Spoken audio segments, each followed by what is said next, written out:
ਜਾਫੀਆਂ ਦੇ ਵਿੱਚ ਨਾ ਪਰਫਾਰਮੈਂਸ ਜਿਹੜੀ ਅੱਜ ਕੱਲ੍ਹ ਘੱਟ ਹੁੰਦੀ ਆ ਹੂੰ ਤੇ ਉਹਦੇ ਵਾਸਤੇ ਆ ਕਿ ਕਈਆਂ ਜਾਫੀਆਂ ਕੋਲ ਨਾ ਦਾਦ ਤੇ ਬਹੁਤ ਘੱਟ ਆ ਹੂੰ ਜਾਂ ਉਹਨਾਂ ਨੂੰ ਦਾਦ ਦੱਸਣ ਵਾਸਤੇ ਪਤਾ ਅੰਦਾਜ਼ ਮੁੰਡਾ ਸਲੋ ਮੋਸ਼ਨ 'ਚ ਦੱਸਦਾ ਵਾ ਹੂੰ ਕਿ ਤੁਸੀਂ ਦੀ ਪ੍ਰੈਕਟਿਸ ਕਰੋ ਤੁਹਾਡੇ ਦਾ ਰਵਾਂ ਹੋਣ। ਕਈ ਜਾਫੀ ਹੁੰਦੇ ਆ ਭਾਈ ਹੂੰ ਜਿਹੜੇ ਕੀ ਕਹਿੰਦੇ ਧੋਣ ਤੇ ਹੱਥ ਰੱਖ ਲੈਂਦੇ ਜਾਂ ਬਗਲ ਚਾੜ ਲੈਂਦੇ, ਉਹਨਾਂ ਨੂੰ ਪਤਾ ਹੀ ਨਹੀਂ ਹੁੰਦਾ ਅੱਗੋਂ ਕੀ ਕਰਨਾ। ਹੂੰ ਜਿਹਦੇ ਵਿੱਚ ਭਾਈ ਤੁਹਾਨੂੰ ਦਾ ਦੱਸਦੇ ਆ ਕਿ ਧੋਣ ਤੇ ਹੱਥ ਰੱਖ ਕੇ ਬਗਲ ਦੇ ਵਿੱਚ ਹੱਥ ਪਾ ਕੇ ਅੱਗੋਂ ਤੁਸੀਂ ਕਿਹੜਾ ਸਟੈਪ ਲਾਉਣਾ। ਹੂੰ ਇਹ ਦਾ ਆਪਣੇ ਰਵਾਂ ਕਰੋ। ਹੂੰ ਆ ਹੁਣ ਤੁਹਾਨੂੰ ਸਲੋ ਮੋਸ਼ਨ 'ਚ ਕਰਕੇ ਦਿਖਾਉਂਦਾ। 1 2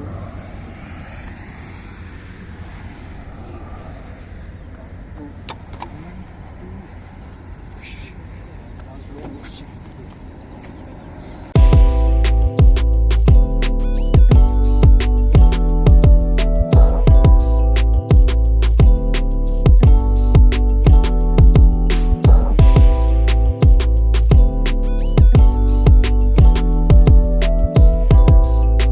ਅੱਜ ਕੱਲ੍ਹ ਬਾਮ ਲੱਗੀ ਹੁੰਦੀ ਆ, ਹਾਂ ਉੱਤੋਂ ਹੱਥ ਟਿਕਦਾ ਨਹੀਂ ਹੂੰ ਤੇ ਫਿਰ ਇੱਕ ਚੋਰ ਦਾ ਕਹਿ ਸਕਦੇ ਹੋ ਤੁਸੀਂ ਕਬੱਡੀ ਦੇ ਵਿੱਚ, ਹੂੰ ਜਿਹੜਾ ਜਾਫੀ ਲਾ ਕੇ ਤੇ ਆਪਣਾ ਆਰਾਮ ਨਾਲ ਰੇਡਰ ਨੂੰ ਫੜ ਸਕਦਾ। ਪ੍ਰੈਕਟਿਸ ਕਰਨ ਦਾ ਪਈ ਇਹ ਫਾਇਦਾ ਕਿ ਦਾ ਰਵਾ ਹੋ ਜਾਂਦਾ, ਹੂੰ ਫਿਰ ਬੰਦਾ ਕਿਸੇ ਵੀ ਹਾਲਾਤ ਦੇ ਵਿੱਚ ਇਹ ਦਾ ਲਾ ਸਕਦਾ। 1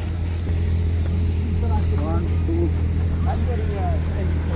ਇਹਦੇ ਦਾ ਦਾ ਪ੍ਰੈਕਟਿਸ ਇਸ ਦਾ ਇਹ ਫਾਇਦਾ ਭਾਜੀ ਕਿ ਜਿਹੜਾ ਰੇਡਰ ਆ ਉਹਦਾ ਧਿਆਨ ਸਾਰਾ ਉੱਤਰੀ ਬਾਡੀ ਤੇ ਹੋਏਗਾ। ਉਹਦਾ ਇਹ ਨਹੀਂ ਹੋਏਗਾ ਕਿ ਜਿਹੜਾ ਜਾਫੀ ਆ ਸਟਾਪਰ ਆ ਉਹਨੇ ਇਹਦੇ ਉੱਪਰਲੀ ਸਾਈਡ ਤੇ ਆਉਣਾ, ਲੇਕਿਨ ਇਹ ਚੋਰ ਦਾ ਇਸ ਲਈ ਇਹਨੂੰ ਕਹਿੰਦੇ ਆ ਕਿ ਇਹਦੀ ਧਿਆਨ ਵੱਧ ਵੱਜ ਕੇ ਬੰਦਾ ਰੇਡਰ ਥੱਲੇ ਆ।